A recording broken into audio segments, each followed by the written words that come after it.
குடும்ப பிரச்சனைகள் வந்து ரொம்ப உறவுகள் வந்து கம்மியா இருக்கு. பிரேமலதா வந்து இந்த அறிவுரை இல்லைண்ணே, எல்லாரும் யாரு திரை கிடையாதுங்கண்ணே. உங்க குடும்பத்துல எல்லார் வீட்லயுமே எல்லாருக்கும் பிரச்சனை அங்கங்க சில இடங்கள்ல நடந்துகிட்டு தான் இருக்குது. நம்ம திரைன்றனால மீடியான்றனால நம்ம சினிமாவில் இருக்கிறனால உடனே பயங்கரமா போக்கஸ் ஆகுது. அதை விட பயங்கர ப்ராப்ளம் ஒவ்வொரு வீட்டிலும் நடக்கத்தான் செய்யுதுங்க.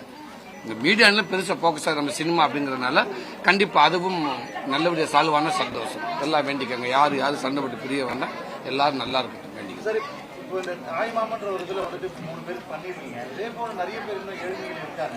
அந்த மாதிரி உதவிகள் கேட்டா நீங்க கண்டிப்பா ஒருத்தவங்க முடியாதவங்க இருக்காங்க, அப்படி ஒரு சூழ்நிலை இல்லை, கஷ்டப்படுறாங்க, தாராளமா செய்ய தப்பு. நான் மட்டும் நீங்களும் வாங்க சேர்ந்து செய்வோம் சார். அதே போல இப்போ முன்னணி நடிகரா இப்போ வந்துட்டீங்க, நீங்க இப்போ காமெடியில இருந்து இப்போ ஹீரோ ஆயிருக்கீங்க.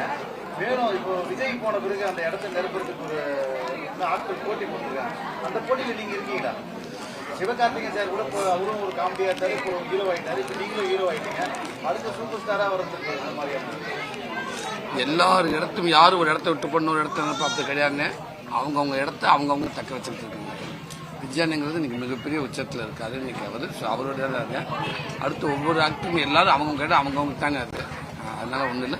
கண்டிப்பா நானும் ஒரு இன்னும் மக்கள் மத்தியில் இன்னும் பெரும் புகழோட இன்னும் ஒரு நல்ல நடிகராக நல்ல படம் கொடுக்கின்ற ஒரு உணர்வோட நானும் முயற்சி பண்ணிட்டு இருக்கேன். கண்டிப்பா நானும் ஒரு மக்கள் மத்தியில் இன்னும் மேலும் மேலும் ஒரு உயரத்துக்கு வரக்கான போராடிக்கிட்டு இருக்கேன். கண்டிப்பா நம்ம ஹீரோ ஆயிட்டோம், எப்பவுமே ஹீரோ தான். நீங்க இருந்தாலும் இப்ப ஹீரோ ஆயிட்டீங்க. இதுல சிவகார்த்திகேயனால மற்ற ஹீரோக்கள் வந்து இணைந்து நடிக்கக்கூடிய வாய்ப்புகள் இருக்கா? கண்டிப்பா நல்ல கதை அமைச்சா கண்டிப்பா பண்ணலாங்க. வர நடிகர்கள் இப்போ உதயநிதியும் அரசியலுக்கு வந்துட்டாரு, விஜயும் அரசியலுக்கு வந்துட்டாரு. இப்போ 2 பேரும் வெவ்வேறு கட்சிகள் இருந்தாலும் நீங்க யாருக்கு ஒரு ஆதரவா இருப்பீங்க சார்? 2 பேத்துக்கும் ஆதரவு இருக்குங்க. வாக்களிக்கும் போது ஒருத்தருக்கு தானே வாக்களிப்பீங்க? கண்டிப்பா. நீங்க யாருக்கு வாக்களிப்பீங்க சொல்லுங்க. நீங்க யாருக்கு எனக்கு பிடிச்ச மாதிரி ஒரு கட்சி ஒன்று இருக்கும். எனக்கு பதில் நீங்களே சொல்லிட்டீங்க. நெக்ஸ்ட்